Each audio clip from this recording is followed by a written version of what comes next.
It's Hugh Hewitt. Earlier today, I pre-recorded an interview with Donald Trump in which Donald Trump chided me for asking what he called gotcha questions. And, I take very seriously that because I hate gotcha questions. They don't advance the public conversation at all. So I thought I would run a controlled group experiment on whether or not they were gotcha questions by asking if Carly Fiorina wouldn't join me, and I'd run through the same question set without her knowing what they were. Carly, welcome. It's great to have you on. I appreciate your doing this with me. Thank you, Hugh. Always good to be with you. Now, again, you have no idea what I asked Donald. There's been no social media on it. So let me just begin where I began with him. Are you familiar with... Just for the record, Hugh, I never know what you're going to ask me. That's true. No, I just don't do that with people. But are you familiar with General Soleimani? Yes. What do you know about him? Well, why don't you tell me why you're asking? Because, I could go a lot of different directions here. But what's the issue you're trying to get at? Whether or not he and the Quds forces' behavior will be impacted by the Iranian deal. Okay. Of course. There's no doubt. I mean, look, we know that the Quds force has been a powerful tool of the Iranian regime to sow conflict. We also know that the Quds force is responsible for the death and wounding of American soldiers. We also know that the Quds force has been in Syria and a whole bunch of other countries in the Middle East. The Iranian deal, which sadly has just been approved by Congress, starts a massive flow of money. And that money is going to be used not only to build up an Iranian nuclear weapon, which they have been hell-bent on getting for 30 years. That money is also going to go to the Quds force. It's going to go to Hezbollah. It's going to go to all of Iran's proxies, which is why I've said to you on other occasions, Hugh, that we have to stop the money flow. And even if Congress had succeeded in stopping this deal, which we now know they have not, the reality is China and Russia and European money are already flowing and are already flowing to the Quds force among other proxies.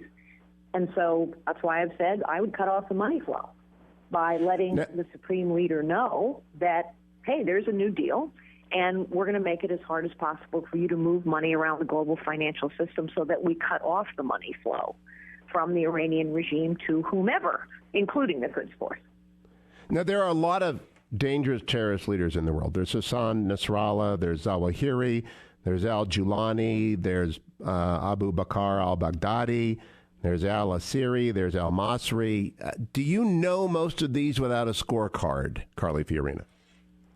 Well, I have to be very honest with you and say that sometimes I can get confused a bit between the name and the group because they sound a bit alike sometimes, so I have to pause and think sometimes. But I certainly know all those names, both of the individual leaders and of the terrorist groups. I certainly understand where these terrorist groups are in play. I certainly understand that one of the most dangerous things that is going on right now is competition among these leaders and among their terrorist groups. So on the one hand, we see organizations like Boko Haram pledging allegiance to ISIS, in other words, joining forces and conducting horrific acts on behalf of ISIS. But on the other hand, we see competition among these groups. So Al-Qaeda and ISIS are competing now. Al-Nusra is competing. That's also dangerous because the way these terrorist groups compete is by one-upping each other in the horrific nature of the violence that they conduct. Now, you see, I don't think it's disqualifying or in any way indictment that people get confused about the names, but I think it's important to know the difference between Hezbollah and Hamas and where they operate and what kind of threats they pose to Israel. Do you know that difference between Hamas and Hezbollah?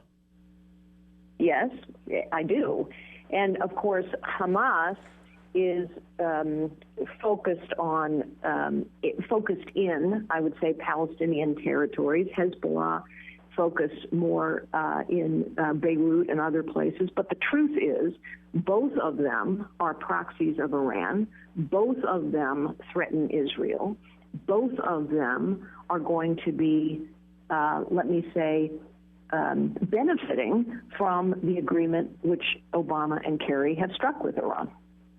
And so it was my way of bringing up with Donald, and I'll bring it up with you now, Carly, that Israel's surrounded by Iranian proxies and by terrorists. Mm-hmm. If they act on their own unilaterally, right. if they act unilaterally against Iran because they feel they have to, will you as a candidate or as a president unequivocally stand with them?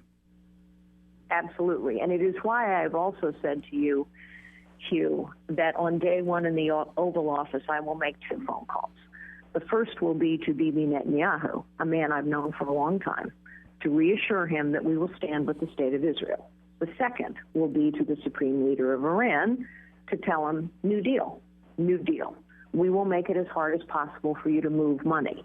And of course, the Israelis are surrounded by terrorists who are joined in some ways by their goal to wipe Israel off the face of the map. Let me, if you will allow me this, Hugh, let me tell you a little story. On one of my many trips into the Middle East, I was in Jordan, and I was being driven from the airport to a conference, a hotel. And I asked the driver if I could see a map. Now, Jordan, of course, is one of the more moderate Arab states. They are an ally. King Abdullah of Jordan, a man I've known for a long time, is a fine man, and he and his Air Force are fighting ISIS as we speak, and we need to help them in that fight. But nevertheless, even in that relatively moderate country, I asked the driver to see a map, and I looked at the map, and I saw on the map where Israel should be a white space. No rivers, no geographic markings of any kind, no name. And I asked him, what is this? And he said, this does not exist. That is the depth. Wow. I tell you that story to tell you and your listeners the depth of the ideology that Israel cannot exist. And so when Hamas or Hezbollah or the Quds Force or al-Nusra or the supreme leader in Iran chant death to America, closely followed by we must wipe Israel off the face of the map, this isn't a joke. This isn't politics as usual, as President Obama implied. This is the core of their belief. And so Bibi Netanyahu, the head of Mossad, who I also know and who I've met with and spoken to about the Iranian nuclear program, the Israelis do face implacable resistance, aggression, enemies who truly want to wipe them off the face of the map and who feel that so deeply that they will not show the country on their map. So, Alaska, how many times have you been to the Middle East, Carly Fiorina? Oh, I would have to go back and count, but, many, let's say. How often to Israel? How many times to Israel? I've been to Israel one time, actually. And Saudi Arabia, Egypt, have you managed to been to either of those? I have been to Saudi Arabia several times. I have not yet traveled to Egypt. The last 2 times I was planning to go there, there were security issues. So my question is, at the end of this, that's the same basic question set that I posed to Donald Trump that he objected to. Do you think that's gotcha? Because I don't want to do that at the debate. I don't want to put people in the position of not knowing names and dates, but I do worry that people have a general grasp of Islamist radicalism. What do you think? I don't think they're gotcha questions at all.